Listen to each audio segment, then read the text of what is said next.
When we talk about the new formats, and that was the initial plan that we would discuss about this. Now, Arne, you guys have started this D-ship Yes. purely as an asset-light commercial management of fleet concept. Okay, I'm going to ask it very bluntly. Is it a blip on the radar, or is it a sustainable model which is here to stay, where you can see this model going into the future? And if so, what do you think are the primary drivers which make owners agree to giving out their ships on pure commercial management? Just throw some light on the concept behind it. Pretty much like I said before, first of all, it has to fit your business module. For us, it wouldn't be the wise thing to do to purchase vessels right away and go into the market, right? Most of the vessels we have are time charter vessels, and of course we are also interested in commercial management, which we also partly do, but eventually it has to fit your business module. So this is what it was for us, fairly simple. Looking at the future, I think, again, it's depending a lot of the banks. The banks urge the owners to find ways to back them up with the loans they are giving, whether it's commercial management, TC, pools, what have you.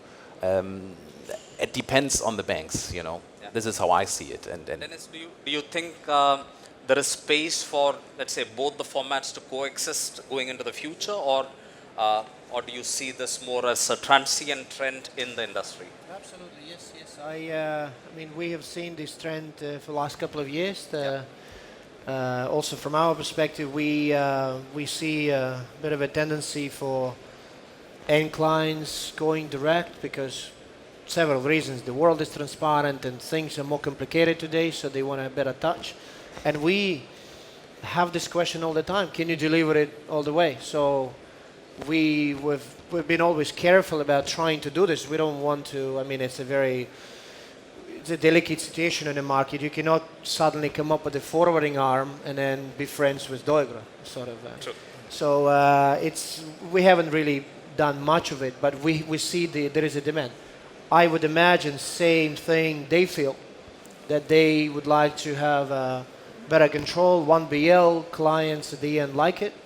I think it's solid thing to think about. Although I have to say that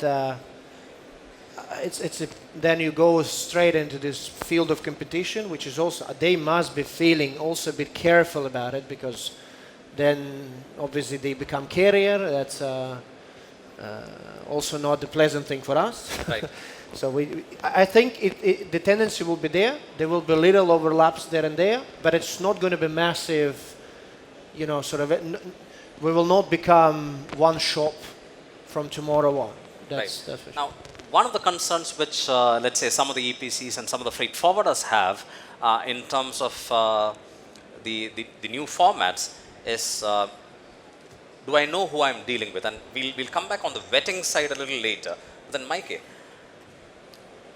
the traditional carriers are known. There are relationships globally. The new carriers, we know them as people, we know them as companies, but do we know the owners who are behind these? Now, in terms of the commercial risk which an EPC or a freight forwarder is taking by going to a format, and it's also not completely different in the traditional model, because you also do have your vessels on time charter and other head owners from where you get your vessels. In terms of risks, are there any specific extra risks which we are seeing in a format where a company owns all their vessels and operates them in the market, and a company leases vessels either on time charter or voyage charter or commercial management and operates these vessels? Is there any tangible, significant external risks that we need to be aware of? Well, it comes down to due diligence at the beginning. Check actually, is the company there to stay or there to go? As Hanjin showed, you can't quite predict that anymore. What I always think is, as a claimant, I would like to have a solid recourse action. So therefore, someone who owns the ship, I can arrest the ship. So that makes my life as a lawyer or representing a client a little bit easier, recuperating their money at the end of the day. So in that way, if you're dealing with a pure management company, it might sometimes be, or you don't necessarily have all right of recourse available. On the other hand, what we see is the management companies, if they're big companies, they're very well organized, they tend to have a good insurance team or legal team, which then makes it sometimes easier to deal with them. So it's, again, a lot of practical issues to take into consideration. But generally speaking, it is the same. You have a contract, you have the right of recourse under the contract, terms and conditions are set out, and in that way, it's almost the same against whom you proceed.